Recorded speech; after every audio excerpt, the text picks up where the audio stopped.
सुनिए डॉक्टर श्याम सुंदर पराशर जी के अनमोल वचन। इस कथा में आप लोग आत्मदेव के सत्संग की कथा सुनिए। श्री राधे राधे।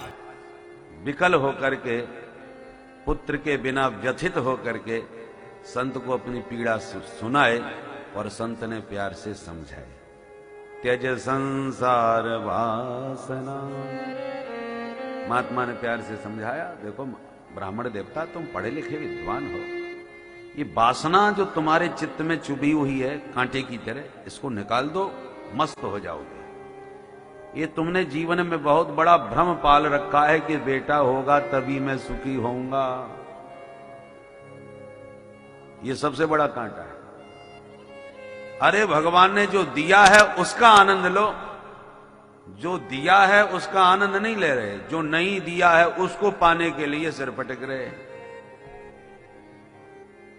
यही दुख का कारण है। अज्ञानम मुंच, इस मूर्खता को त्यागी है ब्राह्मण देवता, और जीवन में यदि वास्तव में सुख ही चाहते हो तो संन्यासे सर्वथा सुखम, सच्चा सुख संन्यास में होता है। दुनियादारी छोड़ो, सारी कामना मन, केवल तन से मत छोड़ो, मन से निकालो।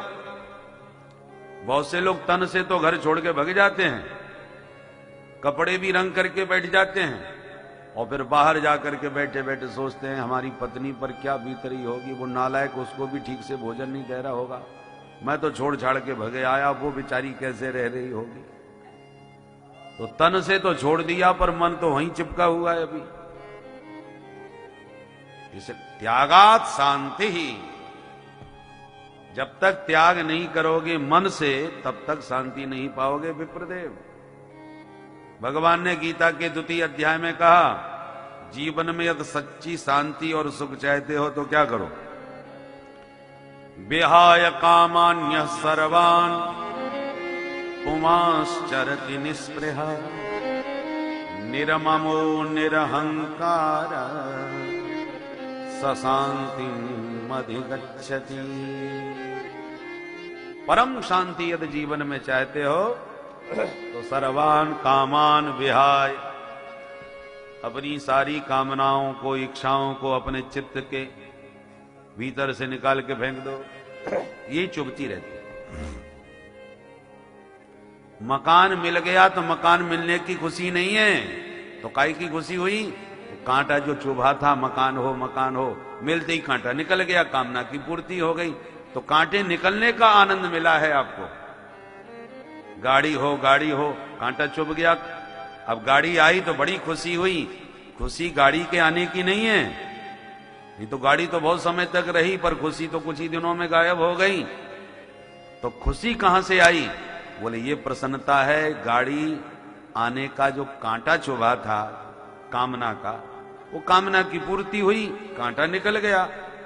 तो जैसे तन के कांटे के निकलने पर हर्ष होता है, ऐसे ही मन की कामना निकलने पर मन को प्रसन्नता होती है। महात्माओं के पास कुछ भी नहीं होता सुख सामग्री, न बंगला है, न पलंग है, न भोजन का कोई ठिकाना है, फक्कड़ हैं, अवधूत हैं, राख लगाए घूम रहे हैं भस्म,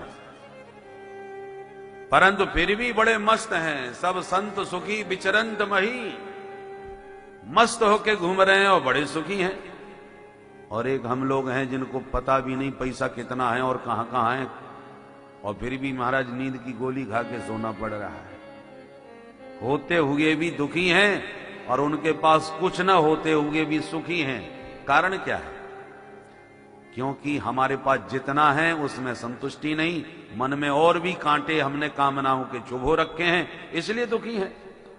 और महात्माओं के पास कुछ है भी नहीं और उन्हें अब भी कोई जरूरत नहीं, और कोई इच्छा उनके भीतर नहीं है, न तो शरीर में कोई कांटा है, न मन में कोई कामना का कांटा है, इसलिए सारे कांटों से निष्कंटक होकर के सो रहे हैं, मस्त हैं, कुछ न होने पर भी स्वस्थ हैं।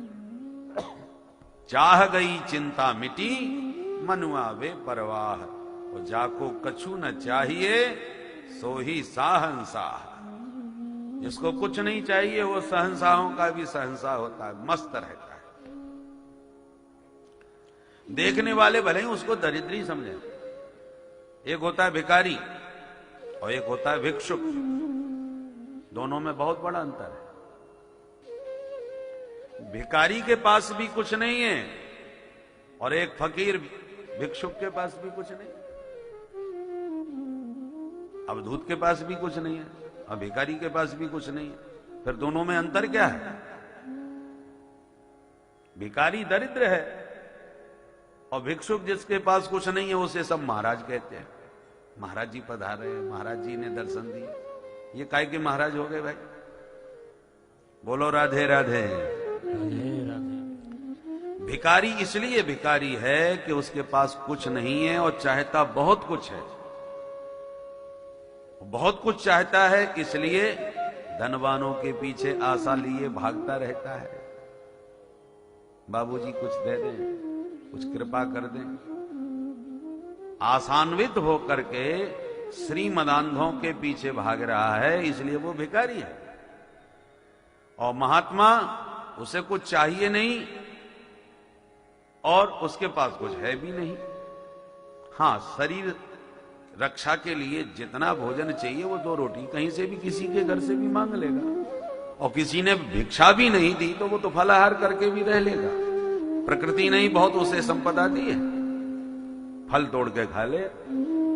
चीराणि किम पथि न संति दिशंति भिक्षाम नैवांघ्रिपा परिभृत सरितोप्यसुष्यन् रुद्धा गुहा किमजितो वतनोपसन्ना कस्माद् भजन्ति कवयो धन दुर्मदान्धा। महात्मा के पास कुछ नहीं है और उसे किसी से चाहिए भी नहीं, इसलिए बड़े बड़े श्रीमान उसके चरणों में नाक रगड़ते हैं। किस लिए? बोले महाराज को सेवा हमारी स्वीकार कर लो। सेवा करने वालों की लाइन लगी रहती है और वो घास नहीं डालता। श्रीधाम वृंदावन में हमारे बड़े भजनानंदी संत श्री चंद्रशेखर बाबा जी महाराज गौड़ीय संप्रदाय के बहुत अच्छे भजनानंदी संत थे। अब तो उनका शरीर पूरा हो गया, तो हम लोग उनके पास जाते रहते थे। परम भागवत, श्रीमद् भागवत की जब भी बैठो ये श्रीमद् भागवत की चर्चा करते थे।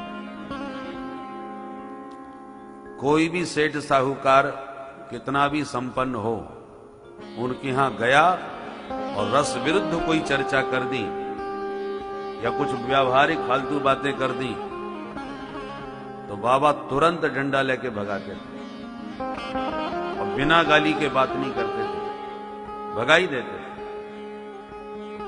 जबकि उनके पास एक झोंपड़ी भी नहीं थी। जिस कमरे में रहते थे वो उनका एक सेवक था। उसने कहा महाराज जब तक आपका जीवन है प्रेम से यहीं रहो, मैं आपको कभी खाली करने को नहीं कहूंगा और ना आपके काम में कोई व्यवधान डालूंगा, आप प्रेम से रहो। तो एक ने दे दी तो अपने उसी में रहने लगे। पहले भिक्षा मांग करके लाते थे, फिर ब्रजवासियों ने स्वयं भिक्षा देना चालू कर। ब्रजवासियों के अलावा किसी का अन्न नहीं खाते थे भाई। 2 जोड़ी कपड़े ज्यादा से ज्यादा, मस्त महात्मा, और क्या चाहिए। ब्रजवासी उनकी सेवा में 1-1 वर्ष तक उनका भिक्षा निर्धारित रहती थी, आज किसके घर से आई। कोई कराना भी चाहे कि हमारी भिक्षा महाराज स्वीकार कर लें तो नंबर ही नहीं है।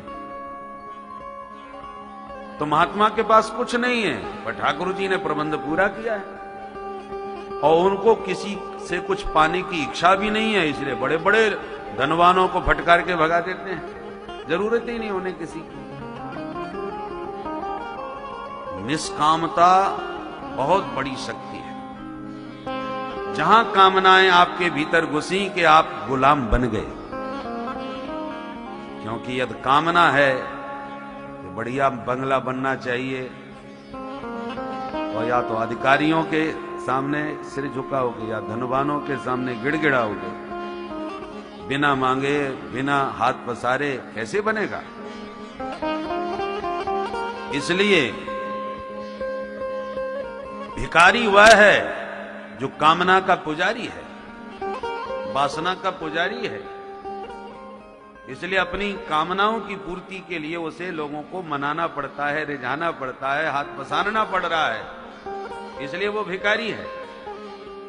और महात्मा वह है कि भले ही उसके पास कुछ नहीं है, पर वो किसी से कुछ चाहता भी नहीं है, इसलिए बड़े बड़े राजा महाराजा धनवान श्रीमान उसके चरणों में नाक रगड़ते हैं।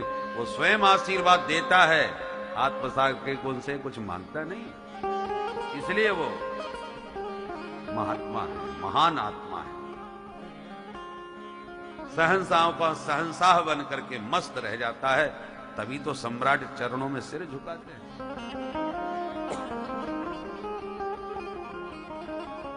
बहुत बड़ा अंतर है। इसलिए महात्मा सन्यासी ब्राह्मण को समझा रहा है, ब्राह्मण देवता सन्यासे सर्वथा सुखम, जीवन में सुख चाहते हो तो मेरे साथ सन्यासी बन के चलो, जिंदगी का आनंद देखो। खूब बढ़िया प्रवचन सुनाया, और हाथ जोड़ करके ब्राह्मण ने कहा, सुनो महाराज जी, तुम बाबा बैरागी लोग क्या जानो बेटे का सुख क्या होता है। छोटे छोटे बच्चे जब गोद में